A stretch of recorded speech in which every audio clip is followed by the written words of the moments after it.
Thank you. Yeah, thanks, okay, thanks, Derek. So excited to be here. And I'm also excited to find my clicker. There we go. So cool. All right, so as Derek said, I have a company called ZEITGUIDE. Does anybody know what the zeitgeist is? It's a German word. Anybody want to raise their hand and answer that? Great. Well, the zeitgeist is a German word meaning the spirit of the times. Okay, Zeit meaning time, Geist meaning spirit. So the ZEITGUIDE, which is our think tank as well as this product we produce, is the guide to culture, to the spirit of the times. To make you, Derek just actually helped me with this mnemonic device, this tagline, ZEITGUIDE makes you bright. So there you go. So that's what we do. And basically we're responding to today's hugest, biggest challenges that I'm sure most of you, even though you guys are young and grew up more in the digital age, all my clients, we work with clients in every industry, are suffering from these following challenges. Information overload. Does anybody feel that way? Like they're overloaded in information? Raise your hand. Like it's fine, it's fine. Everybody is. That's why I have a business. Finding a trusted signal in the noise. Okay, I hope I can curse in this country, but there's a lot of bullshit. There's so many bloggers, there's so many tweeters, there's so many articles. I mean, we used to think that the New York Times in our country and the Wall Street Journal everywhere and the Financial Times were the trusted source, but now they're basically clouded by all this other information. And even brands and companies are creating their own content. So, how do you find the signal in the noise? How do you know what's trusted? How do you know what you should trust?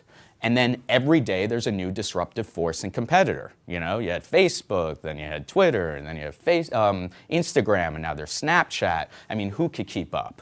But all these new disruptors are disrupting traditional legacy companies, and they're even disrupting startups. So this is a challenge that keeps a lot of my clients up at night. The problem is that we have no time.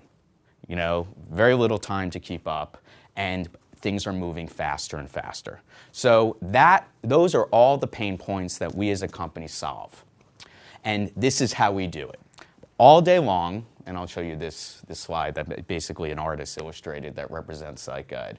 All day long, while you guys have real jobs, we're basically reading everything, every white paper, every magazine, every newspaper, watching every Charlie Rose episode, hearing what people are talking. I have a community of experts in all different industries, and I talk to them and try to hear their insights. And basically we distill it. This is kind of like the ZEITGUIDE distillery, and then we basically package it into key insights across all industries, and then we present it to all of our clients.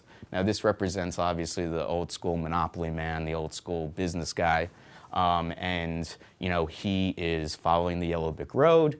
We're basically telling him what he needs to know so that they can learn, they can change, and they can succeed. And it's so exciting to be here because you guys are all the leaders of the future. Many of you guys, as the YES stands for the young executives, right? So, there are two types of people. There are people who are older and are like, all this innovation stuff, I'm just gonna retire, who cares? But we actually have to deal with it. So we have to know about it, because if we don't know about it, we're gonna fail. Therefore, I'm gonna tell you about my story, how I got there, because I do believe that I have the coolest job in the world. I love it. I love what I do. I basically turn my curiosity, thirst for knowledge. This is me in high school. I look like I was an overachieving Jew from New Jersey, and I got this, student of the month. I went to Brown, as Derek said, and I always had this curiosity and thirst for knowledge. Never really knew what I would do. So, I grew up in the 80s and 90s, and just from being a Jew in New York and New Jersey, we thought that we could obviously be a lawyer or a doctor. So I thought, why not be a doctor? George Clooney seems like he has a good life. So anyway, I decided to do that. But the problem was, I was pre-med. I did really well in my organic chemistry classes, which is the hardest class to basically pass if you're going to be a doctor, where we are. Again, I'm giving you the context. I'm learning from you guys. You learn from us. So I got this internship before I you know, decided to go to medical school, and I throw up on a patient.